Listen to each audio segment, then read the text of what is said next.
It was all about Xavier Cooks last night, and the MVP himself has been good enough to join us. Over to you, Gazy and Copes.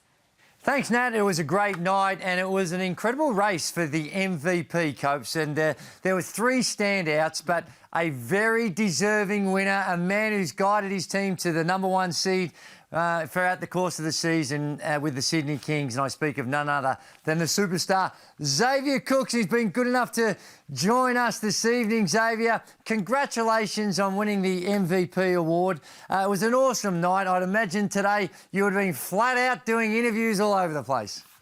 Yeah, it's been a pretty busy day, but yeah, last night was awesome, especially to have the whole league back together in the same room. It was a great night. And Xavier, what does it actually mean to you? Because you are a product of a basketball family. One of the all-time crazies, your dad was a superstar, Eric Cooks, and you've been around the game the whole time. What does this actually mean to you as far as your journey? It means a lot. It means a lot. And it means lots to my whole family. You should see my parents' emotions last night when I received the award, and it means lots to everyone around me. And it's kind of hard to put into words still. And I'm really not trying to think about it too much. I'm trying to, focus on the playoff. I'm not trying to get a big head or anything, but yeah, it means a lot. And when you look at where you guys in the season that you've had, it's been a great season overall.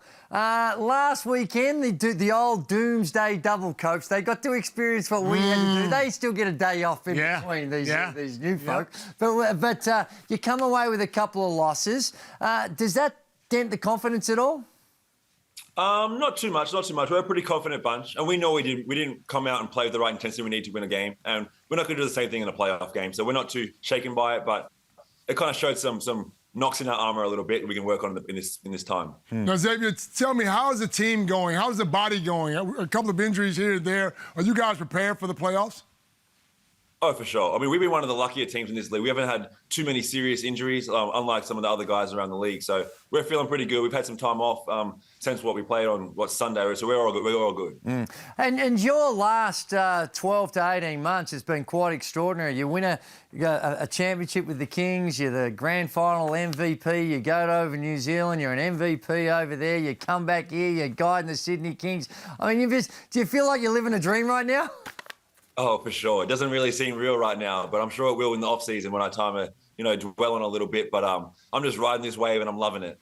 Now, Xavier, who do you model your game after? I say Draymond Green because you're not really a shooter, but you get the job done. I see that look. Who do you model your game after? Hey, Draymond's a winner, so I don't mind that. Draymond's a winner. Whatever it takes to win games. But yeah, someone like that, maybe like a Nicholas Batum or someone that just does a little bit of everything, just whatever the team needs to win games. And what about the confidence with your shot? We're trying to focus on the positive here, but sometimes, we've got to just deal with some of the issues. Man. Keep it real. That's the way. Just got to keep it real. And, from the free throw line, a little shaky from time to time. Is it more, because I've commented a lot, the technique, sure, there's some areas can improve, but it's not terrible. Do you feel it's more in your head when it comes to your perimeter game and your perimeter shooting? I think so. I mean, on days where I start the game shooting off the ball well, I normally go the whole game shooting the ball well, And the days where I come out not shooting the ball well, I do really get in my own head and it really doesn't turn out well, trust me. It doesn't turn out well at all. But I'm still learning. I'm still trying to get better as a basketball player, and that's one of the things I've got to work on. Now, Xavier, there's been a lot of scouts come out over the last week or so, the last couple of weeks. Have you been able to concentrate, firstly, and have you talked to anyone about going to the NBA? No, I've done a pretty good job of it. I always told my agent, man, you just handle this business. I trust you to death. You handle it and just let me focus, because the more distractions in life, it doesn't turn out well on the basketball court for myself. And, I just try to eliminate all that stuff right now. Well, you spent some time at playing over in the United States at Winthrop. If you had your choice, what city would be the greatest attraction for you? I like Charlotte. I actually like Charlotte. My brother lives in Charlotte. Winthrop's about 20 minutes from there. Their culture's a little bit shaky right now, so I'm not sure about that, but I like the city. And when you think of Winthrop, because a lot of youngsters these days are using the college route to try and further their basketball careers, talk about your journey and through Winthrop. Is it something that when you look back on that, with your kids, when they get to that age, you'd be encouraging them to take that route? Maybe. I mean, the way the NBL is going right now, I think the Next Stars program is unbelievable, and I'll probably go that direction now. But back when I was going to college in 2014, it wasn't the same way. And I loved college. And I went to Winthrop. It was a smaller school, so I got the opportunity to really grow as a player and, you know, make mistakes as a freshman and still get to play through that. And that helped me, you know, in the later years of my college career, really like have the confidence to go out there and do my thing. And we all know that sometimes they're going over there for the basketball, but you do have to hit the books.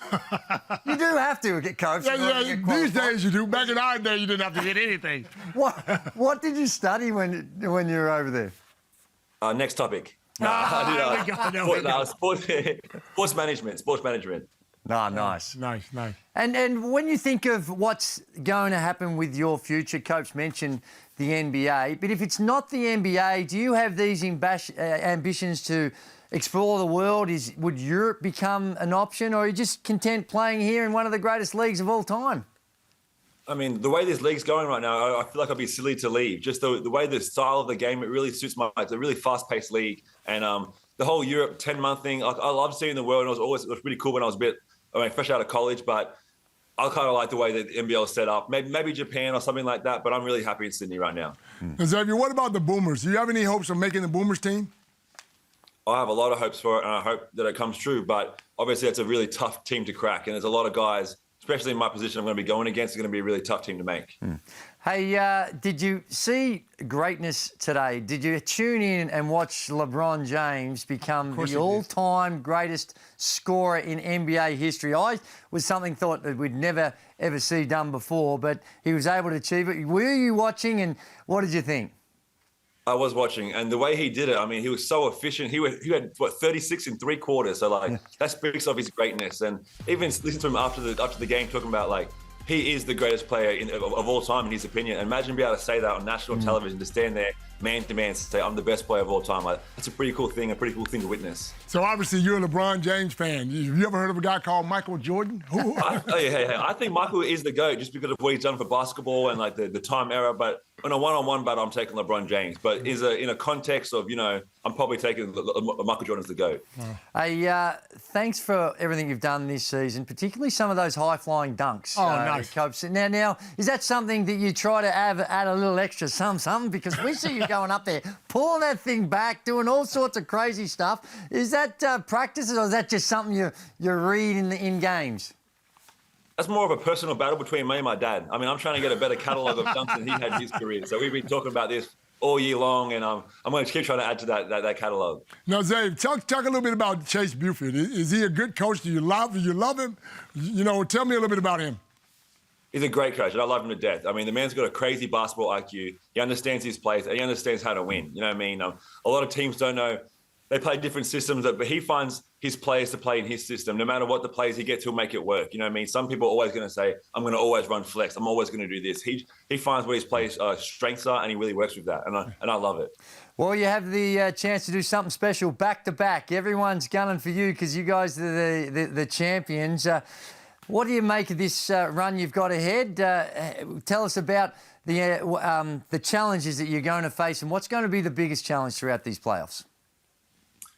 I think maybe just us. I feel like just keeping our foot on the throttle and keeping attention to the details. You know what I'm saying? Once teams get a bit hot and we were winning games for a while, and, you know, the minor things that don't really matter start to creep in. So I think it's about focusing on those little things for us. But we've had a target on our back from the get-go for this whole season, and we really manned up to the challenge. So I have no doubt in my boys. Well, Hungry Jacks have loved you because of all the highlights. You've cost them some money. I know it. You've cost them some money from the free throw line, so you've ticked all the Hungry Jacks boxes. Dave, I've been with you the whole year, brother. I've been with you the whole year. Said he's the MVP. He's going to make the Boomers and make the NBA. I appreciate it. I don't know. I heard it all. Good, brother. Good. No, we've all loved watching you play. Good luck throughout the playoffs. Congratulations on what you've been able to achieve personally this season with the MVP award, and I hope to see you in that green and gold jersey real soon, and all the very best for whatever lies ahead after this season. Awesome, fellas. Thank you guys. Thank you guys for the love. Thanks, Dave.